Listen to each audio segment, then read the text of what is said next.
It's another day. It's more fake news. I have real news to report. China should not. It's a phony 40 gold medals. The Olympics are over. We won the overall medal count, but we tied with China. Do you realize China swept the ping pong and swept the diving categories? Yeah, They got, yeah. I think they got a total of like 14 or 13 medals in gold medals in diving and ping pong. They are a one-trick pony of a country. This is a rigged Olympics, and Team USA. First off, Team USA male swimming let us down a little bit. I think we only got one gold medal for male swimming, which we True. normally Not used to dominate. that. The women Yeah. carried us in most of the things: women's soccer, women's basketball. Shout out to the men's national team. That was an incredible ending. The Olympics. We really need them every summer to fill this gap, but I felt like we really, really needed it this summer with the craziness of the world politically that's going on to get us ready now for football. And now the Olympics end, and we had our first full weekend of football. But I needed to let everyone know it is fake news. I'm now on the other side of it. I now know the truth. It's fake news, China. Those gold medals, 40. It's all ping pong and diving. It's ridiculous. It's inflated. Yeah. Inflated stats, numbers. Yeah. They're just really zeroing in on those two categories and trying to hammer away. That's all right. Everybody knows the diverse portfolio that is the USA athletic spectrum. So, we're taking care of business in a lot of different areas. And, hey, shout out to Simone Biles, who I know came up short in a couple different categories, but also took home the gold in others. Being in, an Olympic gymnastics athlete at her age, which is really reserved for teens and even 12 to 13-year-olds. It's impressive what she's able to do. So I think that's pretty sweet. Hatch struggles early on here. Early hatch struggles. Hey, that's all right.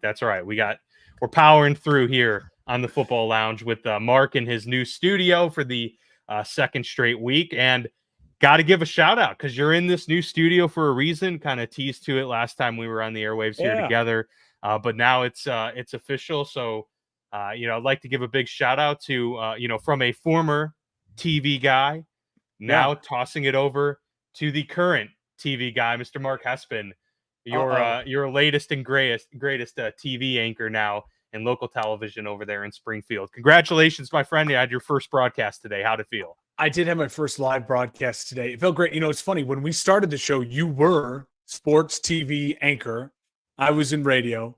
You've moved on to a career supporting your lovely wife, who's still in TV, but going into the video editing and marketing side of the corporate world.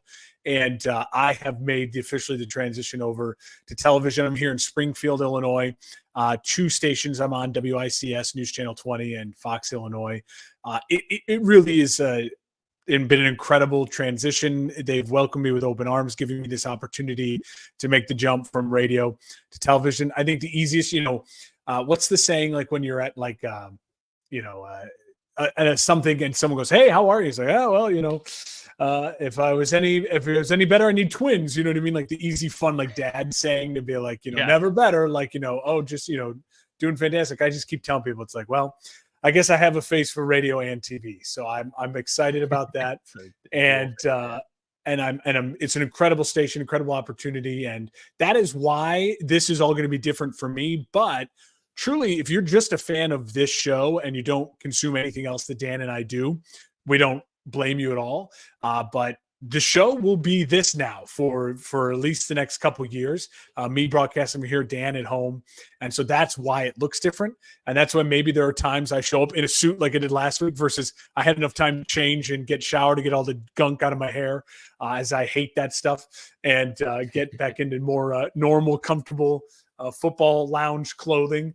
And so it's exciting. I appreciate all the support from everyone. And if you want to see some news clips, I'm posting them on social media. You know the drill, at Mark Hespin on Twitter and Instagram and all those things. It was a little nostalgic for me to see you there on the TV anchor set as well. Not for the local TV aspect of it all, although that was certainly there. But, I, for Halloween back in 2011 in college, went as Wesley Mantooth. And here you are the real life Vince Vaughn from Anchorman. Living it up. I like it. Got the hair looking great and everything. It's beautiful.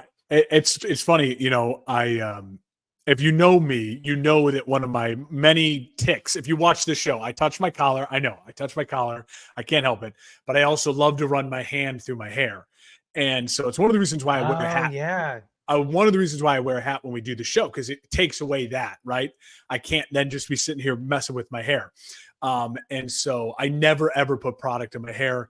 Now every morning I have to put a bunch of product in my hair to get it to look form, and I don't touch it. So it's really nice when I get home now to just get all that out and get back to my normal life. So beautiful. It's a change, but it's a welcome change. Absolutely. Great stuff. And, looking forward to seeing you on the airwaves more and more, visually, not just over the headphones. So, yeah, it'd be great stuff. Good stuff. Well, we had a lot happen this past week as well. You were in training and getting ready for your first broadcast. And here we are. A lot of these NFL players getting ready for their first NFL action, especially these rookies and all of that. So we're excited to talk to rookie quarterbacks this episode. We had that first episode of Hard Knocks as well. Curious your thoughts on just Caleb Williams and everything Bears. So we'll get to that in just a moment. But just, as always, a little bit of housekeeping here with some news and notes from around the league. A couple injuries of note. Thankfully, nothing too crazy, although unfortunately for Falcons wide receiver Rondale Moore, he will be out for the season with a knee injury. Still less than 25 years old, even though he's in his fourth NFL season, entering his fifth. Pretty crazy stuff there. But unfortunate, the new Falcons wide receiver going to be out for the season with a knee injury. Chiefs recently acquired wide receiver Marquise Hollywood Brown. It was pretty scary, actually. He was hospitalized for what's called a sternoclavicular joint dislocation. That's just the shoulder for us laymen over here. But apparently it was pretty dangerous because it could actually disrupt some blood clots and like some key, or not blood clots, but blood vessels, some very important blood vessels there in the shoulder. And so if he didn't get immediate care, there could have been some serious concerns, kind of similar to what former tight end, for the Bears, Zach Miller. Yeah, when his knee exploded. Yeah, and his leg had that was really scary. They had to rush him to the hospital, but all apparently seems to be well. But this will be a few-week injury for Hollywood Brown, so it's going to take him a couple weeks to get reacclimated with the Chiefs and get all of that ready for the regular season. His week 1 availability is currently in question. And then just recently, Malik Neighbors, the number 6 overall pick for the New York Giants, wide receiver. What is this?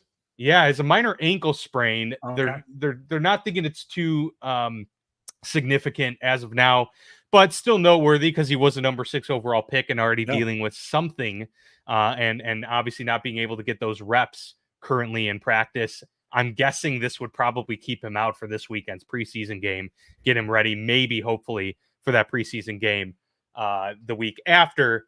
And then he's got a couple weeks before the regular season. So all seems to be okay on that front.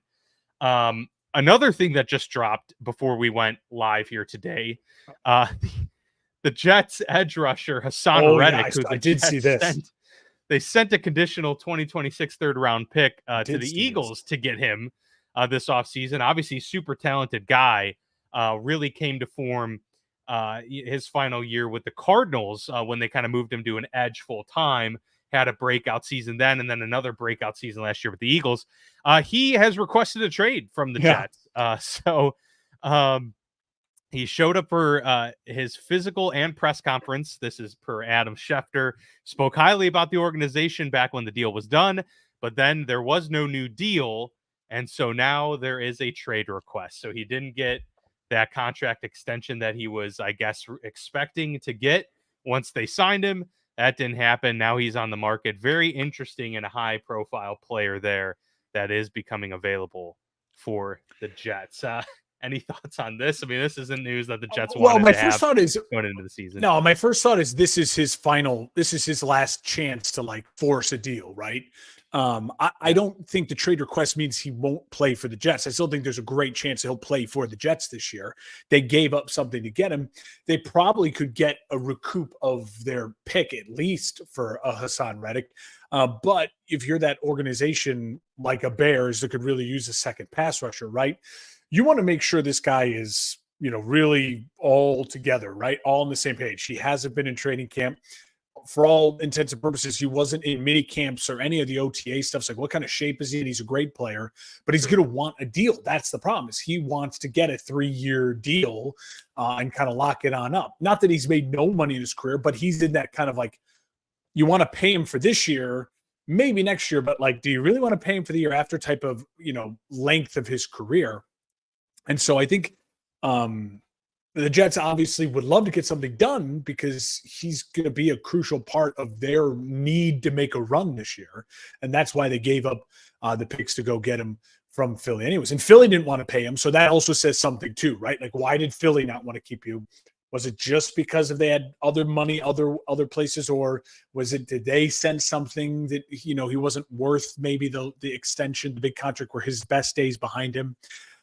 If you are a team that needs help rushing the quarterback and you're in a win now mode, throwing a pick and then signing him to maybe a 2-year deal, if you could get him just happy with a 2-year high money guaranteed deal, I would be okay with that as a Bears. If all of a sudden I find out the Bears give up, a third or a fourth round and they sign him to a 3-year deal, I don't know if I'd be jumping for joy. I'd be jumping for joy for this year. I just think long-term, it's maybe not the smartest idea for a team to get into a long-term deal with Hassan Reddick. But the news that he's requesting a trade, I personally think it means it's his last-ditch effort. He's trying to embarrass the Jets. This is really embarrassing for the Jets, right? It's not embarrassing for Hassan Reddick. He didn't ask to get traded for the Jets. They traded for him. They bring him in. They won't give him a new deal. And he's like, oh, I'm just not going to show up. Like, then I don't want to be here. So I think this is his last-ditch effort to try to force them to get a deal done. I expect Aaron Rodgers to come out and have some words about this and hopefully put some pressure on his organization to get Hassan Reddick into camp. And so I still fully expect him to be in New York. Yeah. Same here. If there, was a short list of teams, though, that I would say, hey, get on the phones and try and get this guy to come over, it would probably be Cincinnati, to be honest with you. Cincy could use an extra edge rusher. Yeah. Even and Buffalo, I don't know how well he fits their scheme, but yeah. Some players are scheme proof as well. I mean, they're just great players. If you're the Jets, you'd love to send him to the AFC to the NFC if you're actually going to trade him, because again, you don't want this to come back and really bite you in the butt, because this is a low mark for an otherwise franchise that's really good at setting low marks. Another player still trying to get his deal done is CeeDee Lamb, and unsurprisingly, Jerry Jones went and was talking about the contract situation with CeeDee Lamb, how he has not yet gotten the contract extension. I believe Jerry Jones talked to the media a little over a week ago. Yeah. I think coming off of a long vacation or something like that, and was joking with the media like, yeah, there's not really much of a sense of urgency here to get a deal done. Of course, that sparked a lot of outrage and reaction, even from CeeDee Lamb himself, who reposted this with just LOL. Obviously not a good look for the Dallas Cowboys, not a good look for Jerry Jones when you're trying to get your star player a deal done.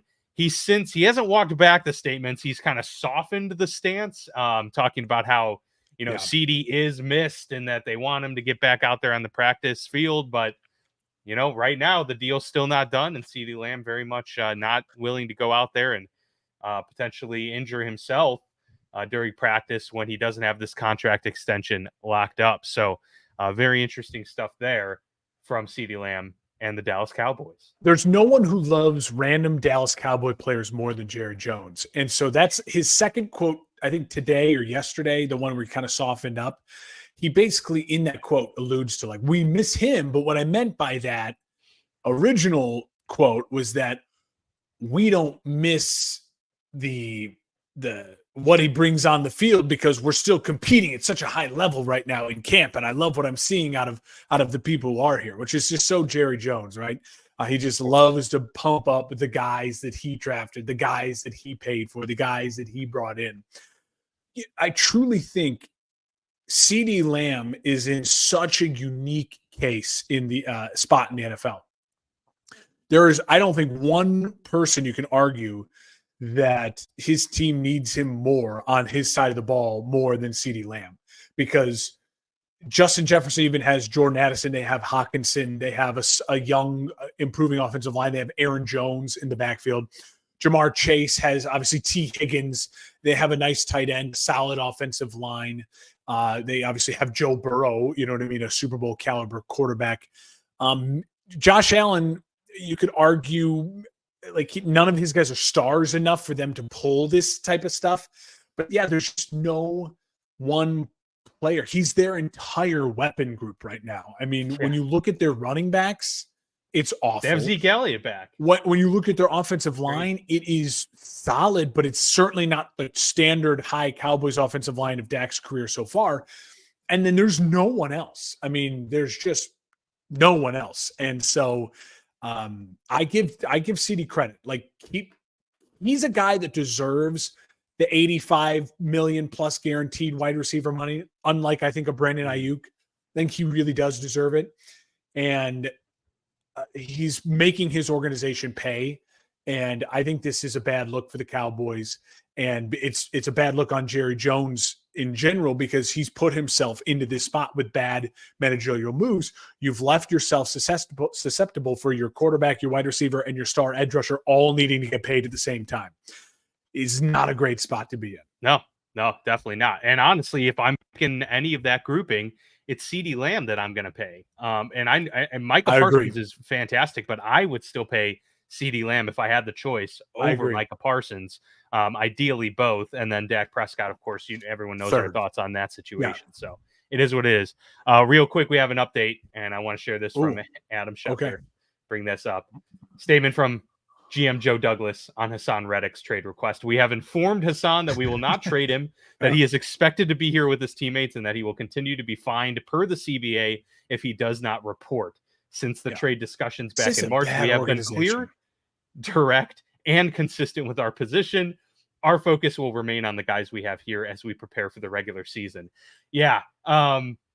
Look, I mean, obviously, if you're the Jets, you have to kind of, put your foot down at a certain point and just, make things clear. But ideally, you do this behind the scenes and not out in the open. They're probably upset, as you kind of mentioned, that Hassan has taken this out in the open and tried to make them look foolish, which is fine. But sometimes, man, as an organization, you also just have to bite the bullet and let that happen and still be the bigger man in the room in this instance, right? And so to clap back like this, and it's Joe Douglas. Come on. I think this is a lot of this has Woody Johnson written all over it, that the owner, he's a very impulsive, ears to the ground owner who just can't control himself. You know what I mean? For this guy who's such a wealthy man, he has no control. It's just a lot of shoot from the hip type of stuff from the Jets as always. And it feels like, I bet he was told, you need to release a statement and be strong. And if I were the Jets, I wouldn't have said anything. I would have just let Hassan Reddick. And then when Robert Saleh gets asked about it at a press conference, you just say that you've always said, we expect him to be here. We'd love for him to be here. We traded him for him. We want him to be here. And we hope something happens soon. We get Hassan here, but to say we're not going to trade him is just really dumb, because I guarantee that Joe Douglas's phone is blowing up with some people calling, being like, what would it take? Because Hassan Reddick's a good player, and he's got a home in multiple destinations. So now you've put yourself in this position where if you do trade him, now you have to walk back your own statement. Like, it's just, again, poor decision-making from an impulsive shoot by the hip owner. I can't imagine this was just Joe Douglas firing off this tweet because he wanted to. It doesn't seem you hope not. Like something a good GM would do. Sure. All right, well, let's get into the preseason games, because that's what we are here to talk about.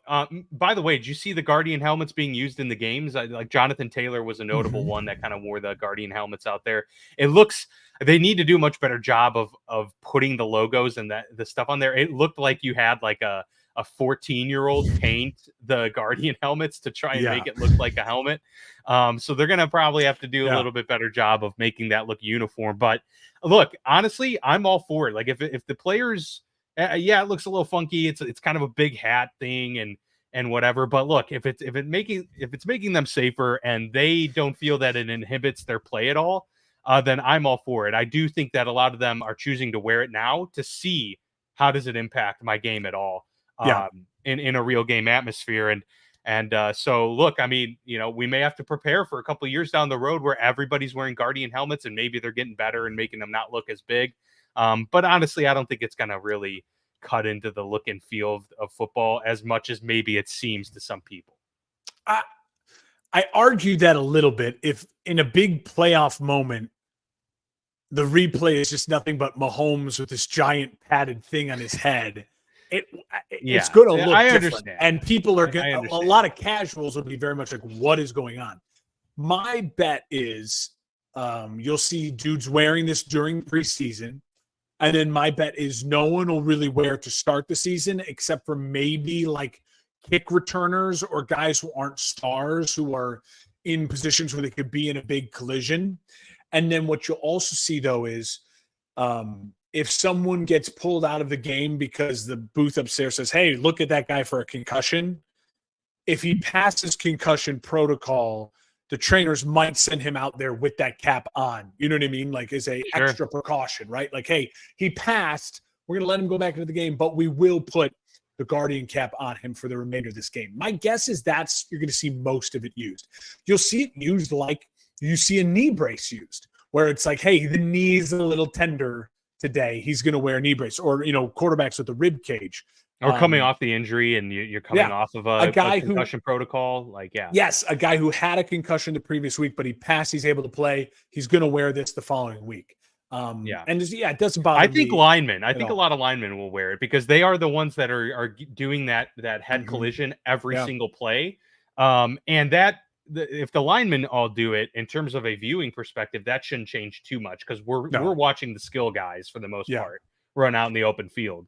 Absolutely. So I could see that being a way to wean it in. And I think over the years, they will get it to a point where these helmets are just having the same effect as a Guardian helmet would and to where we don't need them. So all in all, I just thought it was an interesting note. Kyler Murray wearing one would be the most hilarious. That would be because he's already looks tiny with like a giant head. And like that. And or on the opposite side, you wouldn't even notice it if Peyton Manning was wearing it.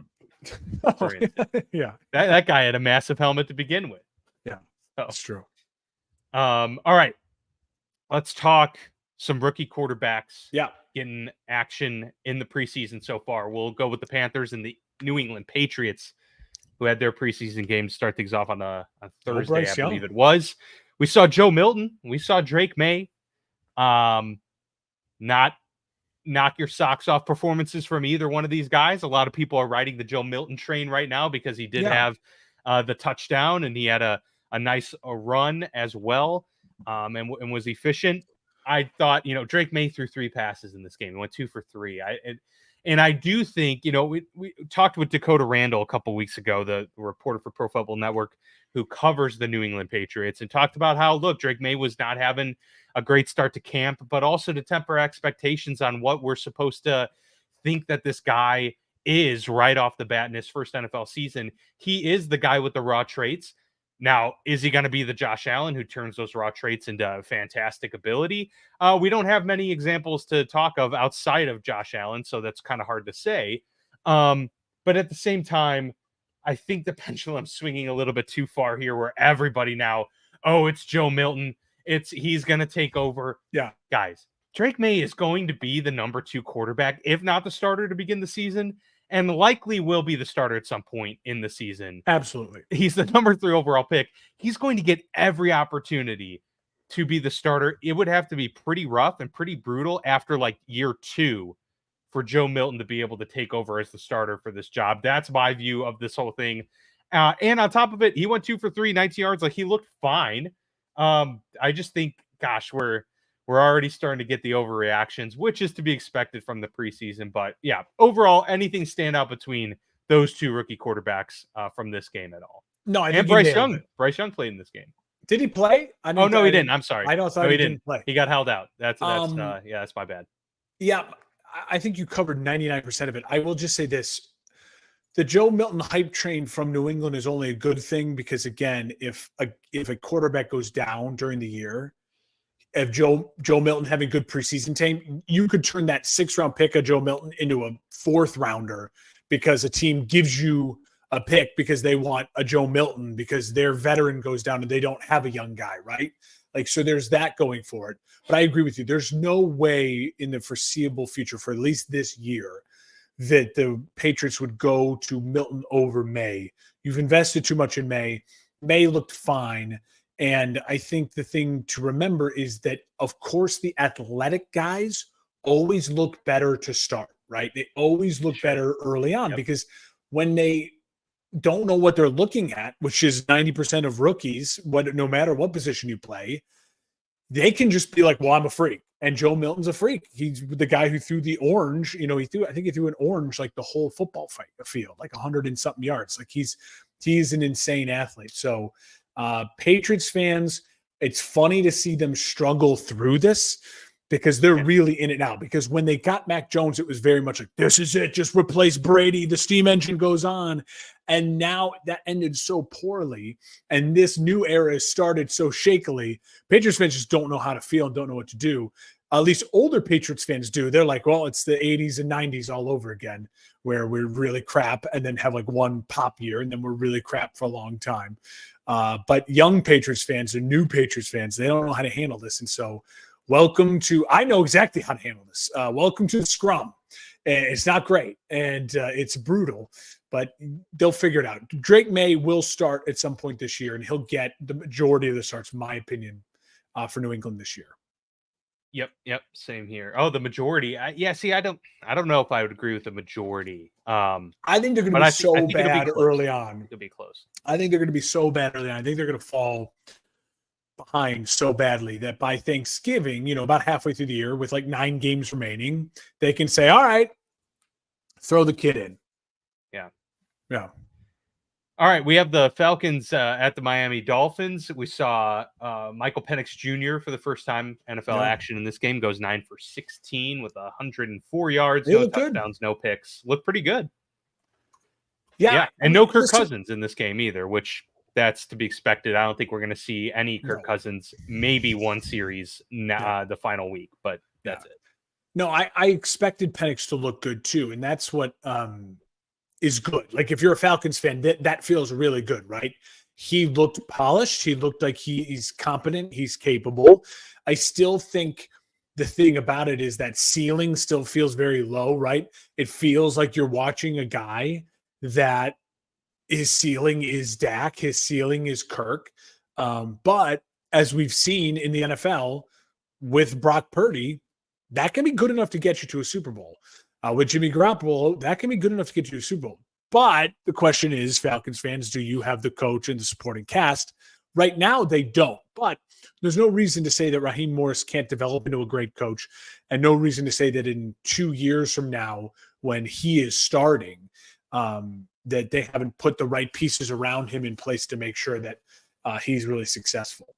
Rondale Moore injury is a bummer. It's even more imperative, though, for a guy like a Kirk Cousins to try to get some snaps maybe in week 4 of the preseason, that final game, just to have some sort of rhythm to start the season. Because, again, he was supposed to be your wide receiver number 2. You did sign Darnell Mooney, a very good player for the Bears. So it's not like they're devoid of weapons, but you'd love to see Kirk at least get some live reps with this young core of weapons. Sure.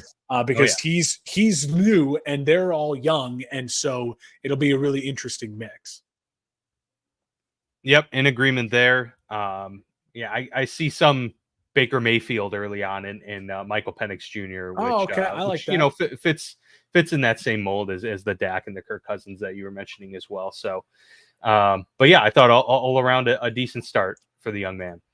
Let's talk Houston Texans at Pittsburgh Steelers. No rookie quarterbacks in this one, but we did have new quarterback Justin Fields for the Pittsburgh Steelers playing in this game. No Russell Wilson, although he will play this upcoming weekend. for Pittsburgh, get some snaps there. So Justin Fields getting more first team reps here in this first game, goes 5 of 6 for 67 yards, and had a brief little scramble there for just a couple yards too. So fumbles. All in all, yeah, that was the big thing. And the center, it was not a first time NFL center. He has played center in the past, but we had him as a guard, and he was a backup swing guy that we're trying out as the first team center to begin camp. But Pittsburgh drafted Zach Frazier high in the second round. I imagine he's going to be the starting center by the time week 1 rolls around. And for what it's worth, when he came in the game with Justin and the rest of the quarterbacks, no fumbled snaps occurred there. Well, that's huge. Yeah, and Nate Herbig did take responsibility for the snaps. Now, most centers are going to take responsibility. I'm sure it was half on Justin too. So those are things that you want to get cleaned up. That was bad. Overall, though, I thought from a throwing perspective, like, he seemed in rhythm. A lot of people were kind of trashing the performance, saying he looked terrible. I think they were really zoned in on those fumbled snaps, which, don't get me wrong, that's bad. That's not good. But if it is on the center, and if a new center comes in and plays week 1 and there's no issues there, I think from a throwing perspective, he went 5 or 6. He threw off platform a couple times when he had a rush in his face, and I thought that was really nice to see. I mean, he's got the athleticism and the arm angles to make all the throws. We know that. And I thought that was on display. So it was just good to see him getting rhythm. My biggest takeaway, though, from the game was just seeing the Arthur Smith offense, even though it's a watered-down version because no one's going to tip their hand, already light years ahead. We had some play action, which was great to see, and scheming guys open. It's beautiful to see some actual football being played by this offense. Dan, it's interesting. So this is why it's important for people, if you are a fan of a team, to seek out different opinions, right? All I've heard since that Steelers game is national stuff. And all I've heard from the Colin Cowards, from,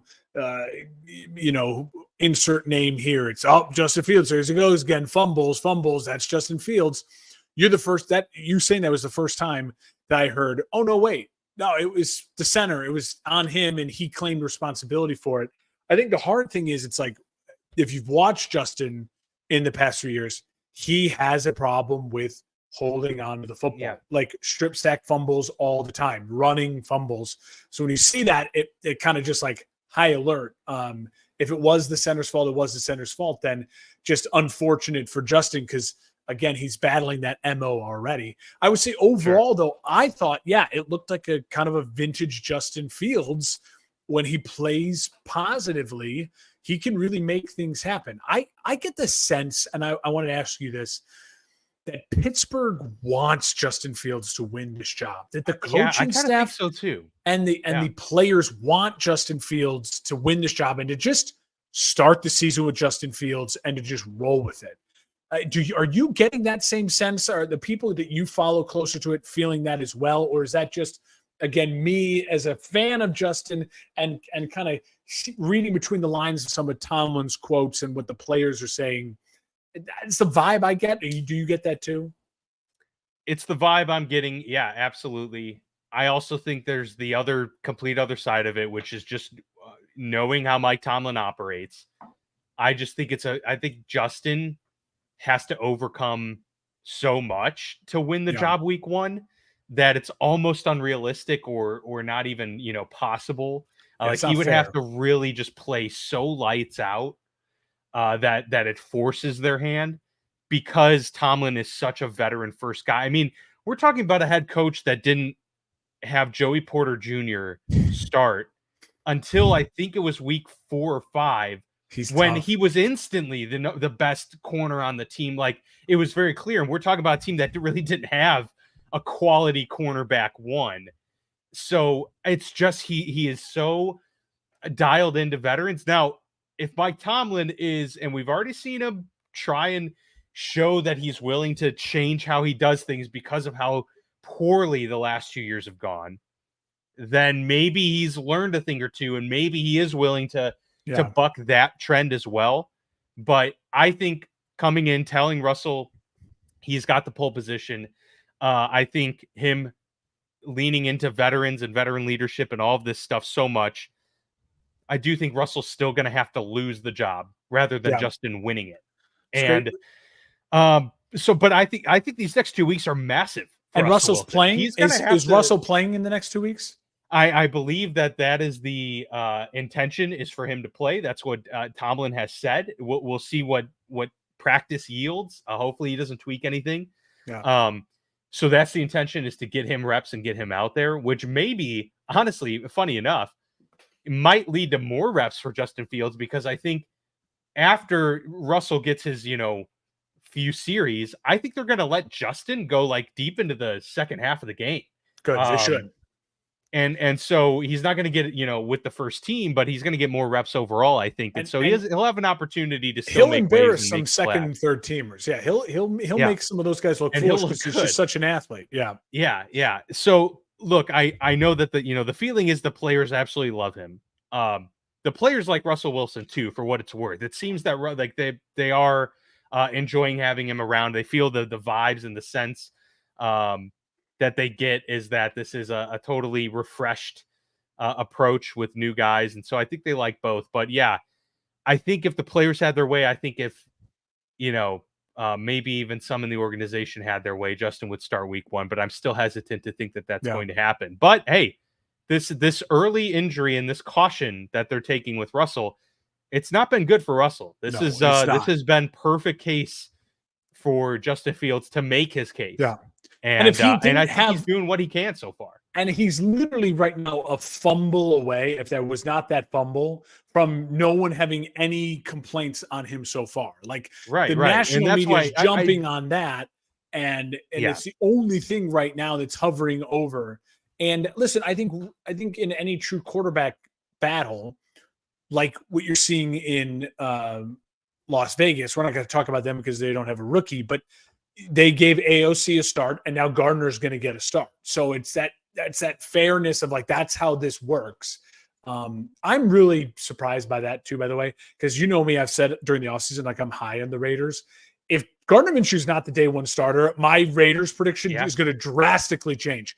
We might have to save the AFC Gardner for gives second, them the best chance, because I think Gardner Minshew's a much better quarterback. So I'm really surprised by that. Yeah, same here.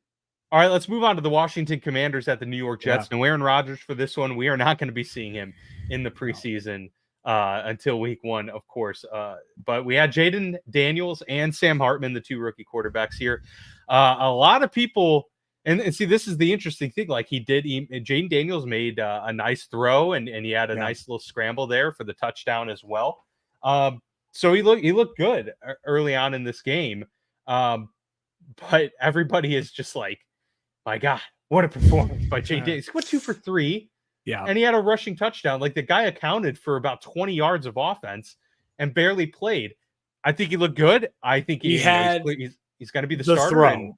He had the throw, and now the story comes out that he audibled into the throw.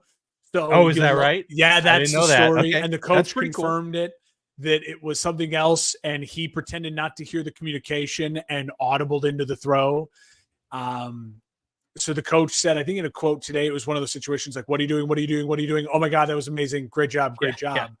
So that is what you hang your hat on if you're a Washington Commanders fan, right? Like you're like, oh my God, we didn't get that from the athletes of like a Justin Fields or a Lamar Jackson early on. You never heard those stories.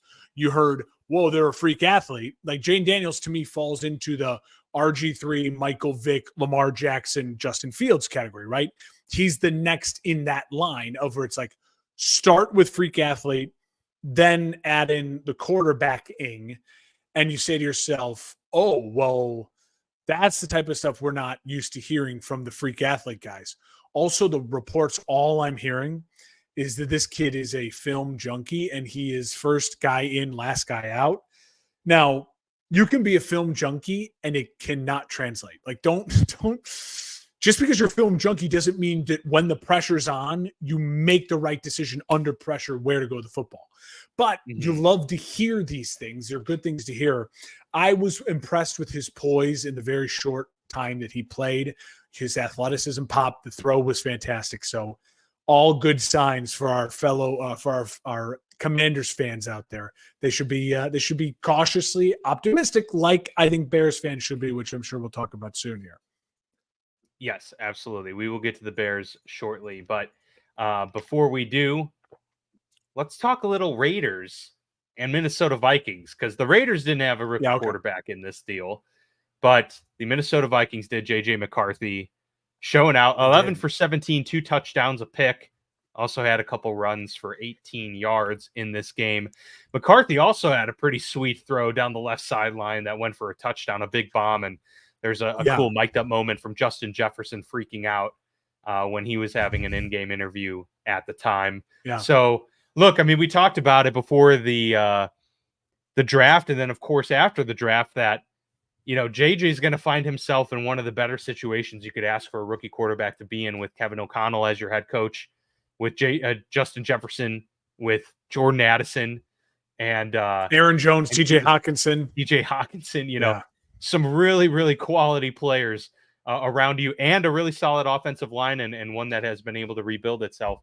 I think we're going to see JJ potentially even sooner than we thought. I was under the impression early on that Sam Darnold was going to have success early in this offense, just because he's a talented guy, and Kevin McCarthy can work his magic. But I don't know. I mean, maybe JJ McCarthy is going to be able to push for the job sooner rather than later. Maybe we see him before, you know, that mid-season mark. I would have said to you that I think that's the wrong take until I saw JJ bounce back from that ugly interception. That was a bad interception on his, like, early on, I think his second drive or first drive, and it was bad. It was ugly. And yet he bounces back, shows his athleticism, throws for 2 touchdowns, leads some scoring drives. You say, oh, if you're Kevin O'Connell and you're that staff, you're saying to yourself after the bad interception, see, this is why we're happy to have him sit the whole year. We'll just start Darnold, and Darnold will be fine. And then you see the kid's moxie a little bit. You see the confidence, and you see him go out there and against, albeit second stringers, a lot of guys who probably aren't even going to make a team, on an already not great defense with the Raiders. And you're like, all right, like, okay, this is what you want to see if you're a fan during preseason. Preseason, yes, it is. It doesn't count. It's hype season. It's a lot of vanilla stuff, but in a lot of ways, what Vikings fans got from McCarthy is exactly what you want to see. You want to see, like, all right, he's probably not ready to be the starter right away, because the starter wouldn't have made that bad interception, but I love his moxie. I love his comeback. I'll say this, though. Did it not get the sense to you, Dan, when you watched it, that it felt like JJ physically just feels limited? Like, nice scramble, but arm strength, overall, it feels like we're watching someone who's maybe a little bit more of a running, fluid Jared Goff. I didn't see anything that was like, when you watch Jaden and you watched Caleb, or like Anthony Richardson last year, you see that, like, oh, like, right. Yeah, he doesn't have tools that completely wow you. I mean, CJ Stroud on a deep ball, you're like, whoa. It's a lot like Michael Penix, where Penix, you get a little bit more accuracy, a little bit more of like a pinpoint ball, but you get no athleticism. Where McCarthy, you get athleticism, but you get this kind of like a little bit of an odd throwing motion. It's a little Mitch Trubisky-esque with the throwing motion. I was going to say almost like Mark Sanchez. Where it's like you feels like he should have more power with the ball, and it's just not there. Every time, even when I watch Trubisky with the Bears playing the Bills, I'm like, again, you big, strong kid, and the ball just never comes out with like the zip and the pop. There's never pop off the hand. Anthony Richardson, pop off the hand. Caleb Williams, we saw pop off the hand. Jane Daniels with that throw, it just popped off his hand. It doesn't feel like that with JJ. I also just think, again, early on, they have Sam Darnold, a lot like Drake May. They have Jacoby Brissett. Like, those two are in spots where it's like, especially JJ, because he's got the weapons when he actually does start, but there's not the pressure to start day one, week one. Michael Penix, same thing. But Michael's a little different, because Michael, it's almost like it feels like there's no chance he plays this year unless there's an injury. Right. Like it's just a little different from Michael. But for JJ and for Drake May, it feels like their number will be called at some point in time this year, just when. And the longer you can wait for it, the better for both of them it will be. That's the feeling I get. Yeah.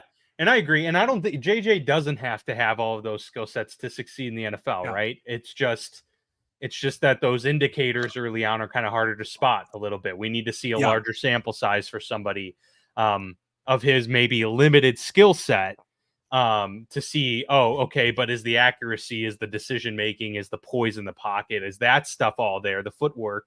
And if so, then he can have a successful career like Kirk Cousins has had, or maybe even elevate above that. So time will tell, but I do agree. Yeah, those situations are a little bit different.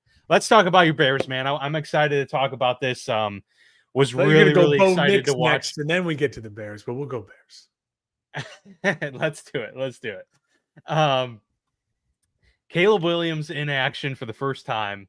We were all waiting to see it. Yeah. A lot of people talking about some great, throws. And hey, anytime it's hard to pick what's the best throw so-and-so made when they threw the ball 7 times in a preseason game. I think that's a good indicator that things went pretty well for Caleb Williams and company, even though they didn't get to lead to a touchdown during his drives.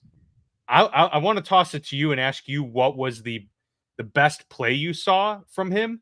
And then I'll give you thoughts on mine, because it's different from what I think most are saying out there.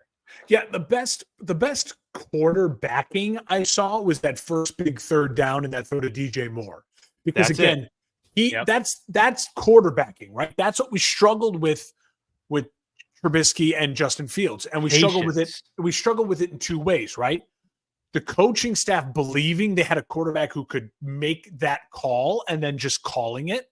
It felt like the previous coaching staffs with the quarterback, if you're a Bears fan, you specifically watch them, they would never call that throw. They would never call that route because either A, they don't believe in their quarterback, or if they did call that throw and they did call that route, the quarterback just couldn't make the throw consistently, or they went somewhere else, or they took a sack or something like that.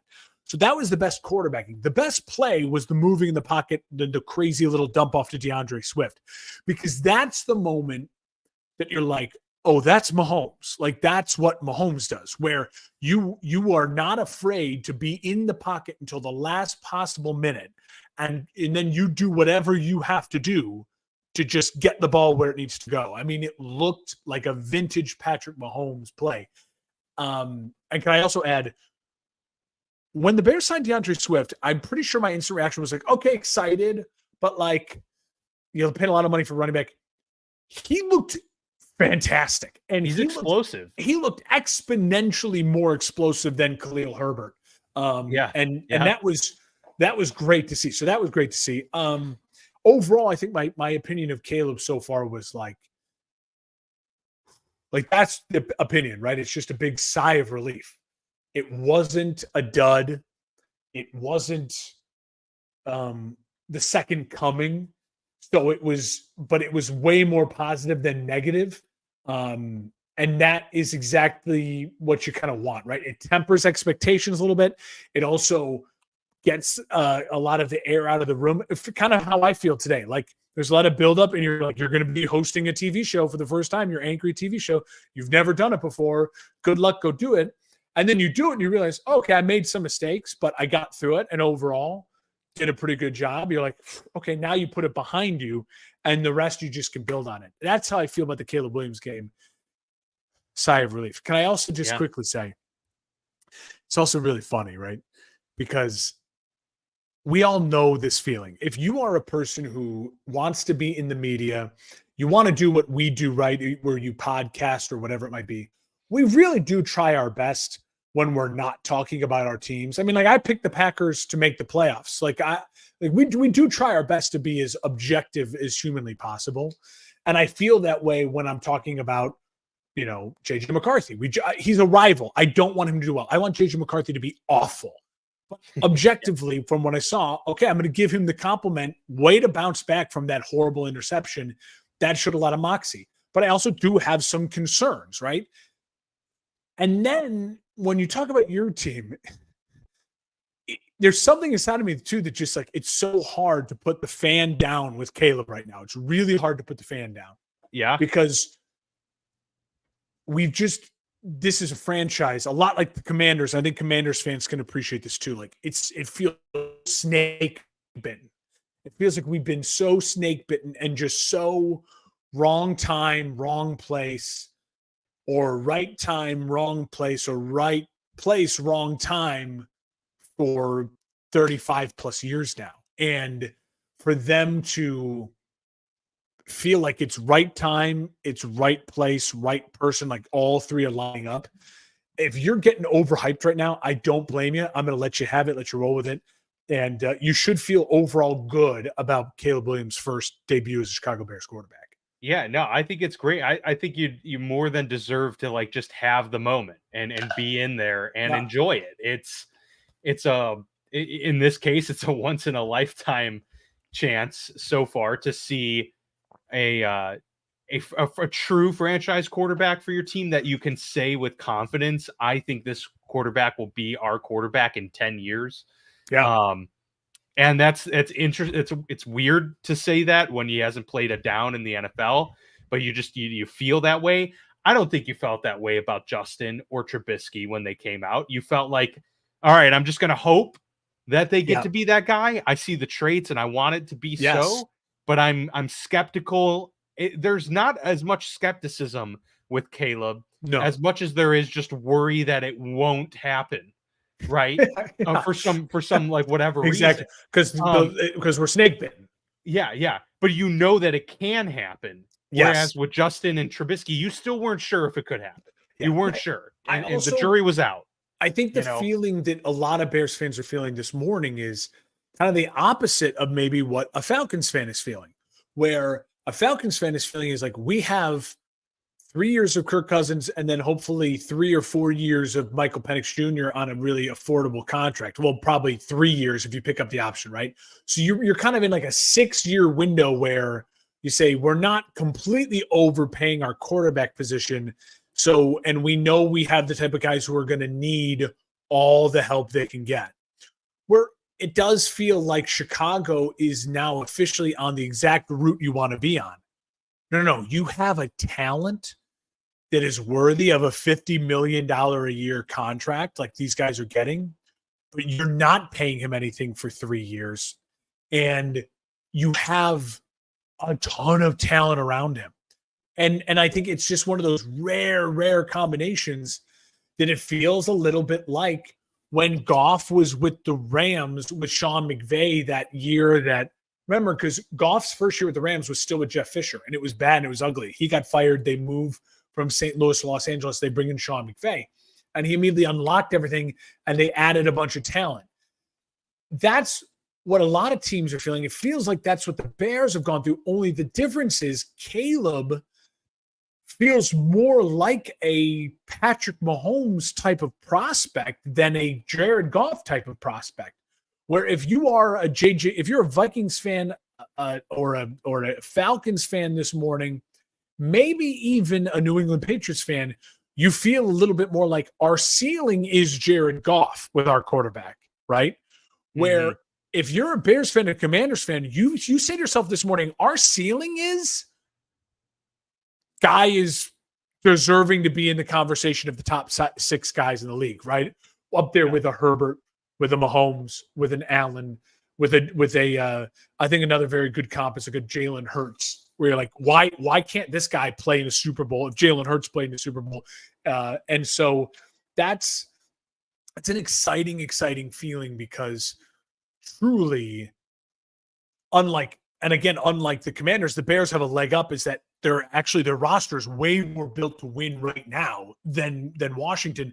And if Jaden doesn't succeed or struggles in his rookie year, a lot can be put on the fact that, well, I mean, the cupboard is a little more bare in Washington than it is in Chicago. It puts more pressure on Caleb, though, to perform, right? Because you've got Keenan Allen, you've got DJ Moore, and DJ Moore and Cole Kmet and Swift are locked up with you and Rome Odunze for the next 3 years together, right? So like make it work. So it's a lot. I hope he plays second preseason game, the next preseason game, which will be the third for the Bears, but the second game that he'll play in. I hope he plays a full quarter. I'd like to see a full quarter. I'd like to see him in the red zone a little bit more. I would have loved to see the Bears gone for it on fourth down as opposed to kicking those field goals. But I also get like, hey, in the regular season in that situation, you probably would kick the field goal because you're trying to get points on the board early on in the game, win the game. So maybe that's more what they're thinking. Hey, we want to put ourselves in real game scenario as opposed to like, oh, fuck it, this doesn't matter game scenario. Because I think we get that way with the preseason a little bit. Like, fuck it, doesn't matter, just go for it. But that's never how it will be once week one starts. Was week one through, if you're in the Super Bowl, everything matters. So practicing the it doesn't matter situation maybe doesn't make as much sense. Yeah, no, that's fair. I did want to say one last thing on Caleb Williams. I thought it was extremely impressive that we got to see a sample of him in a variety of different situations, despite having the limited snap count. We saw the rollout, pump fake, throw it downfield, find the open receiver, snap on the ball. We saw the poise in the pocket in a pressure third down situation and rocket it into a small window to your receiver. We saw the scramble up the middle for a first down. Yep. And we saw a create when the pocket breaks down within the pocket, an off-platform weird throw, dump it off to DeAndre. So we saw all of that. That's a lot of different situations and circumstances to expect to see.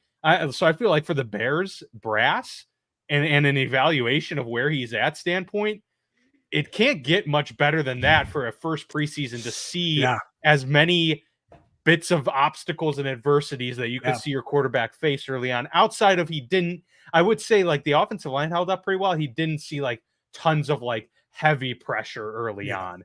And he wasn't ever scrambled and created.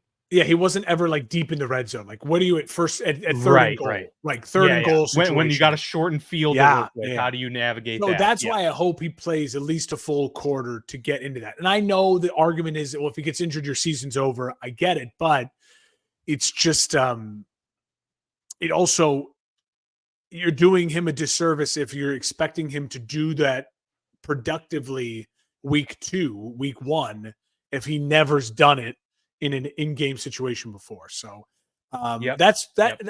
We spent a lot of time on Caleb. Caleb's going to be a huge talking point for us this year in the show. I know Nick Wright's already taken the Bears to represent the NFC in the Super Bowl. I'm not going to go that far. I can guarantee you that. I'm just not going to do it. But I will say, this Bears team has looked like a pretty darn complete football team. I'll say, with some really good depth. Some really, really good depth. And I like the Velus Jones move to running back. I think that's a position for him, like turn him into Cordell Patterson. If that's the way he fits and finds a role for a year, I like that. If you want to move on, there's one other rookie we haven't talked about, Bo Nix. Yeah, well, there were two actually. But we can get to the Broncos. Did you have you want to talk Spencer Rattler? I did want to talk Spencer Rattler briefly. Let's go Spencer Rattler. Go for it. Let's do it. Okay, yeah. Spencer Rattler goes 9 for 17, 70 yards and a touchdown. Run. Lead the Saints to victory. But it was, talk about situations you want to see your rookie quarterback in. I mean, down late in the fourth quarter, had to navigate, a hurry up type of situation. And he made some really good sideline throws, I thought, to lead his team down and get a field goal to win the game. So overall, I mean, there's a lot of talk about how they are excited there. And I've seen a lot of fans, this is anecdotal, of course, but seeing a lot of Saints fans commenting on things, talking about how they would much rather go 5-12 with Spencer Rattler than go 9-8 with Derek Carr. Really? I don't know if I would go that far. I think you would want to go 9-8 because 9-8 could win the NFC South. Folks. Absolutely. But I understand the point of like, you want to see what you've got for the future because you're not sure if Derek Carr is going to be around for even 2 more years, let alone, make it all the way this year because of the struggles last year. Yeah. But And his But big yeah, guarantee money is like done after this year, right? Like, like you can move on from I Derek think Carr. so. Yeah, I know. I think you're After right on this that. year. Yeah. You know, Dan, I think so. The reason I didn't think we were going to talk about Spencer Rattler is because I truly think Derek Carr is going to have a nicer bounce back year, right? Like, I think first year in a new situation is really tough. I don't think he was god awful last year. I don't think Derek Carr was like the reason the Saints didn't make the playoffs. He also wasn't they made the playoffs because they didn't make the playoffs. Like he was very average at times. I'll say this though about Spencer Rattler. He definitely is in a unique spot for the rookies to where if things go south, and if they really do go south in the South for the New Orleans Saints, would it shock you if by Thanksgiving the Saints say, fire the coach, interim coach, revamping everything, and Spencer Rattler's going to get half a season to start? No, it wouldn't shock me, but I would say if I was a fan of the Saints, I wouldn't want that because your organization has some nice pieces, and I don't think it needs to go into sell-off mode. No one's running away in the NFC South. Yes, was the Derek Carr. If Derek Carr doesn't have a really good year this year and lead you to a division or the playoffs, will it be a bad decision overall by the organization? Yes, but give him a second year, right? Like, let's give him, get there when you get there. Yeah, get there when you get there. I think we all know. I think what Saints fans, if you're hearing that, I think the truth behind that is Saints fans don't like their head coach. And they don't like the prospect that their head coach in a wits battle against a Kyle Shanahan or against Kevin O'Connell. They know they're at a disadvantage. And I think that's the bigger struggle, right? And that's something the Bears fans also have to figure out. It's something the Commanders fans, you have a defensive coach. It's something you have to kind of come to grips with, right? Like, how do you feel when the chips are all on the table and your team's in a big moment and you feel like you have a deficit at coach? I think that's really what Saints fans feel like. And that's maybe why they would argue have a terrible season, start Spencer Rattler. But if I'm starting Spencer Rattler for the whole year, I want to win like 2 games. I don't want to win 5 games. I want to get the first overall pick. Great offensive lineman next year, top I 5. I don't want Spencer Rattler. I want the number 1 pick. I want to take the quarterback. You know what I mean? Yeah, I guess. Yeah. If he plays well enough and you're still bad because of other factors, I mean, maybe. Well, then I would hope he wins 5 games, right? If you're like, no, this kid's got it. He's got pop. Let's, like a Jalen Hurts, then maybe. Yeah.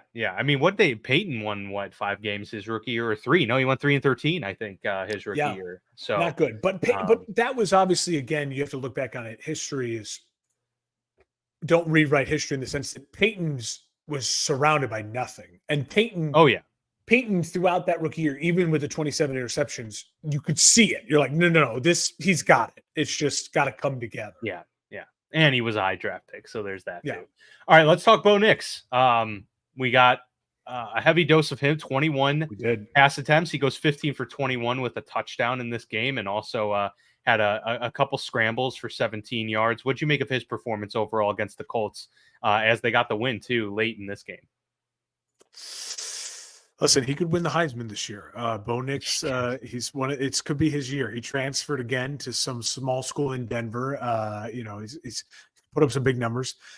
I struggle with this because my gut has told me that the Sean Payton in Denver thing just won't work. And I think part of that is Sean Payton's hubris rubs me the wrong way. I think a large part of that too is I think Sean Payton was very, very fortunate to inherit Drew Brees and get Drew Brees away from the Chargers when they moved off of him. And they were a perfect pairing. They kind of needed each other, a young offensive coach and a player about to enter his prime, coming off a giant injury and that everyone had written off.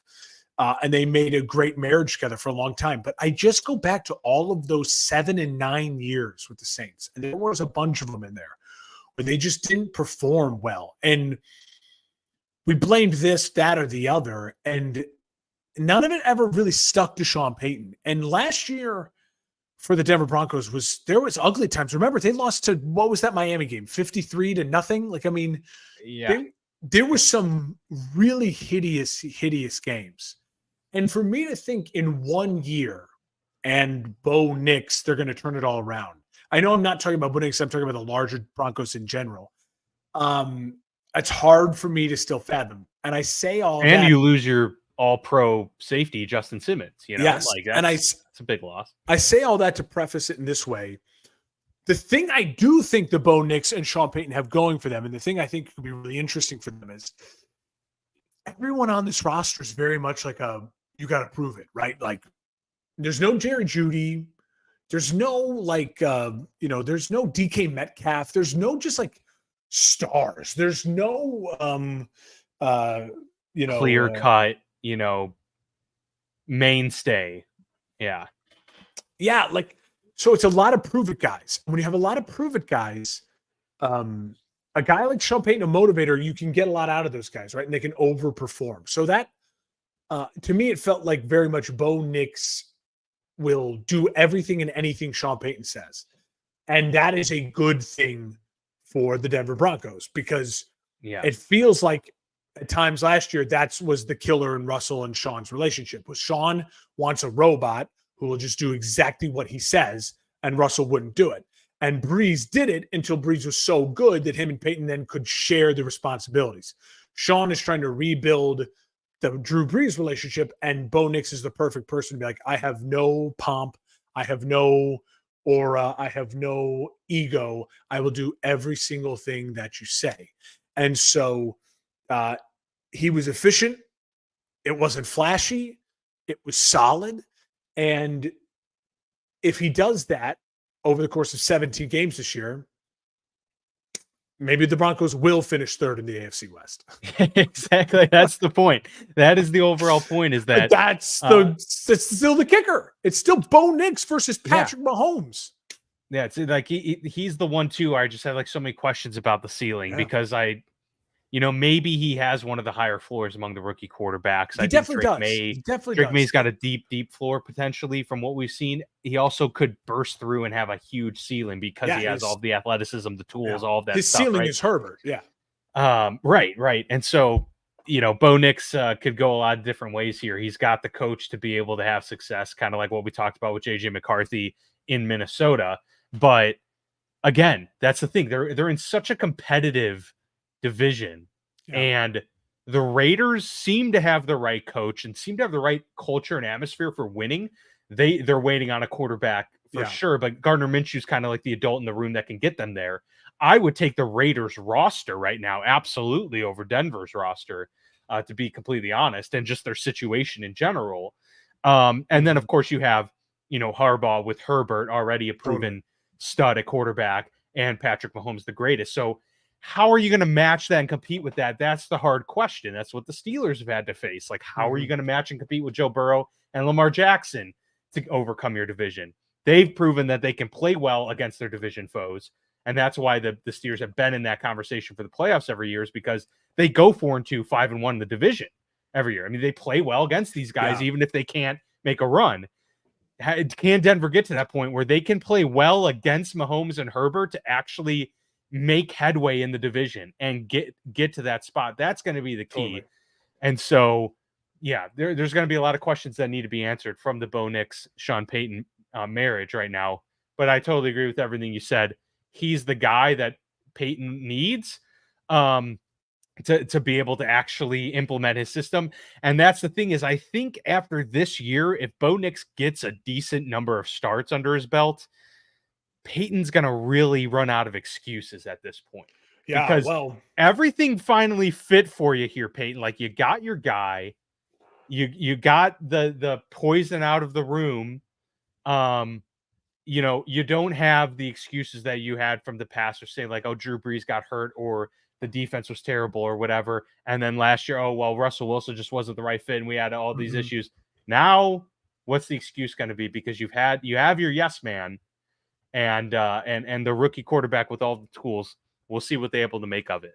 Yeah, my final retort to that, I think you nailed so much of it there, is that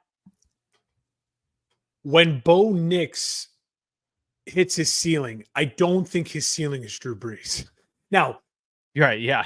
It seems that's a big crazy, ceiling and to it reach seems too, so yeah. crazy to me that the Broncos and Sean Payton truly were like, the only way to win in this division is to find a guy who can be our Drew Brees, who can be a top 10 quarterback of all time. So that's the only way to compete in this division. And to think they hit it on the nail with the 6th quarterback taken, number 12 overall, a guy Bo Nix, who we've seen in college for years and years and years and years. And yes, he has slowly gotten better and gotten better and gotten better. But to think it's good that Bo Nix will truly become Drew Brees. Can Bo Nix become Dak Prescott? Maybe. His ceiling feels very Dak Prescott. But Dak Prescott, over the next 5 years, even in his prime, because remember, Dak used to run a ton more before the ankle injury. Like, he was way more mobile. And Bo Nix has that mobility. He's got Dak Prescott mobility.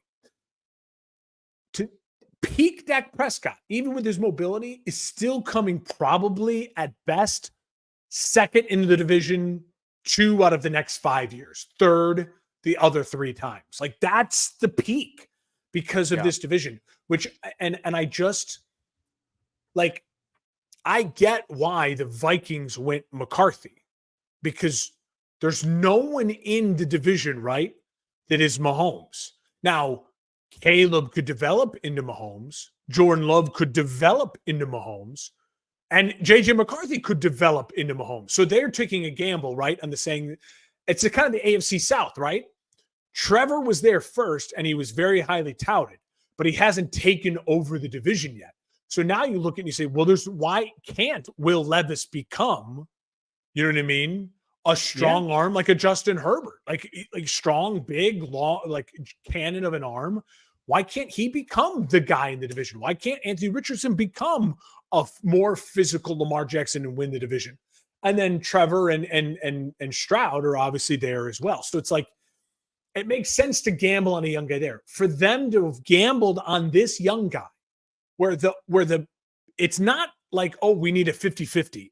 This is playing roulette, and you put all your chips on one number of the whole roulette wheel, right? Not you split them half on red, half on black, and you just need a 50-50. This is, you put all of the chips on number 12, and you need that ball to land on 12 for you to just win your division. And then if you win your division, did you get by Josh Allen, Joe Burrow, Lamar Jackson, to you know what I mean, Herbert or Mahomes, if you played them in the playoffs again? I think that's still the thing that you and I are both hung up on with Bo Nix. And in 7-8 months from now, we'll know a lot more about the Broncos gamble. Where are they standing on this gamble? Right now, it feels like I'm watching them do this going, that is the dumbest thing you could have done. You could have just tanked this year and route off with Stidham and know that Sean Payton's your coach for years to come, and just invest in Sean Payton without having to overinvest in the quarterback position. The only defense I'll give, though, as a devil's advocate for that position, is that, you know, obviously nobody wants to tank. I don't think Sean Payton's hubris would you know, feel great about tanking in any situation either. But tanking only guarantees you what? Shadur Sanders, maybe? Like, and that doesn't even guarantee it. Someone always pops. It may not be Shadur. Joe Burrow. But maybe, we're talking Joe Burrow the year before that, LSU. I mean, he had a pop. Right. No, you're right.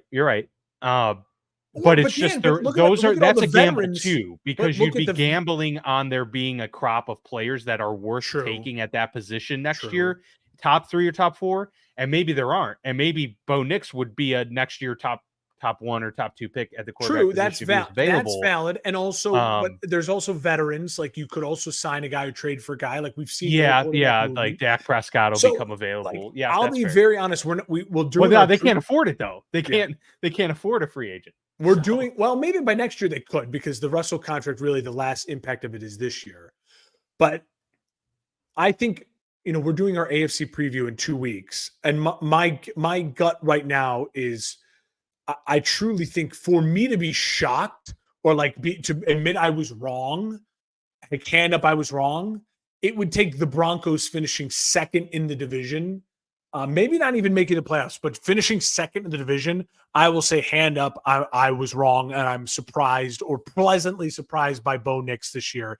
And maybe he could truly have a ceiling that's closer to Drew Brees as opposed to Dak Prescott. And I say that confidently because in order for the Broncos to finish second in that division, he will need to have played an incredible year of football, a CJ Stroud-esque year of football. And if he's able to do that, then I will eat crow. And I will admit that maybe I was wrong. But as of right now, it feels very much like the Broncos are destined for third and could be upset for fourth, depending on the Raiders' culture. They have better weapons. They have a better defense. They have better weapons on defense. Remember, they got the guy from Miami to go opposite of Max Crosby. Like they have a really good defense, and one of those guys, AOC or Gardner, will win the job. I think it's going to be Gardner. I hope it's going to be Gardner for the Raiders' fans' sake because I think they could win games. The only thing that makes me think they wouldn't go Gardner is that they realize he's going to help them win too many games. But then why would you have signed Gardner in the first place if you didn't think it's such a weird kind of situation they're in, right? Because they obviously are one of the 3 or 4 teams in the NFL right now that it's damn obvious they don't have an answer at quarterback next year on their roster. Mm-hmm. Yeah, no, very true. All right, well, that was a robust episode. Good show. We fit a lot in there. Yeah, absolutely. Look at that. What a day for you, man. First live broadcast and then coming on here and just I'm actually talking a lot less now than I was when I was on the radio. In a weird way. That's true. In a weird way. But I will say this, shout out to everyone. Thanks for following along. I appreciate the support. If you do want to follow along, I'll post stuff on the socials. I think next week we're doing our NFC picks and records, right? Yeah. So next 2 weeks will be our full playoff predictions and the picks and all of that stuff. So excited to see kind of what your NFC predictions are compared to mine. We'll have those kind of set in stone. As always, there's the caveat of major injuries happening from then until the regular season. And we will be sure to talk about that on the episode after that. But this is going to be our final, predictions now that we've gotten. We'll have some preseason games underway and the draft, obviously, and all of these camp stories, all of that good stuff. So. I would encourage our listeners, if you want to do the thought experiment with us, what I like to do is I go to ESPN and I print off each week 1, week 2, week 3, week 4, week 5, right? And I just, with my gut, just go through and circle, win, who's going to win that game, win. And at the very end, you take each team and you tally up how many wins they had. That'll give you how many losses they had, right? If you circle every game. Because in your brain, like right now, I already know who I think and I want to win the divisions, right? Like based off my projections, everything. And then you do it and you forget some dudes have tough schedules. And you say to yourself, wait a minute. I wanted X team to win about 10 games and to make the playoffs, and I only have them winning 7 games. And then you have to go back and really look and be like, do they really have a path to the playoffs or not? So it's a fun thought experiment. It's the way I look at it. Well, look, I want to save you and the listeners a lot of time. You just have Google, this website. Send that to Google me again. Playoff Predictor. Send that to me again. It's the first one that comes up. And you can go through each NFL week of the NFL season and pick who wins the matchup, right? And by the end, you'll have everyone's record. And then you can go click on each individual team, because by the time you're done, you won't be able to factor in the schedule stuff. But then when you're done, you go into each individual team and then say, okay, whoops, I had them winning. Why do the Giants only have 1 win? They have to win a game. Yeah. And so then you can balance things out and decide kind of where you need to tweak things and all of that. But much easier than doing it all by hand. Save yourselves the hassle. But some do prefer the tangible things. So, hey, to each his own. Just saying. That's right. You sent me that last year, and that was a godsend. But it's a fun thing to do because I think we all in our head know who we think we want to win the division. Also, remember, it's an important thing to look at. Every single year, I think it's at least 4 teams that make the playoffs from the previous year don't make the playoffs the next year. Yeah. So if you're just in your head going chalk and it looks just like last year's, know that you're probably going to be wrong. Like thinking March Madness style, right? If you go chalk, you're probably going to be wrong at some point. Yeah, no, that's very true. Very true. All right, Dan. All right, that will do it. Good show for us here on this edition of the Football Lounge with Mark and Dan. You see our handles right there below, but you can also follow the show at FB Lounge Pod. We are part of the For Frequency Sake Podcast Network. We are. Go check out all of the great shows at forfantasysakeqc.com. You can also join some fantasy leagues there as well. We got fantasy football drafts coming up too, so check out For Fantasy Sake, the show, because there's a lot of great stuff and content coming up there too. That'll do it for us here today. We'll see you all next time.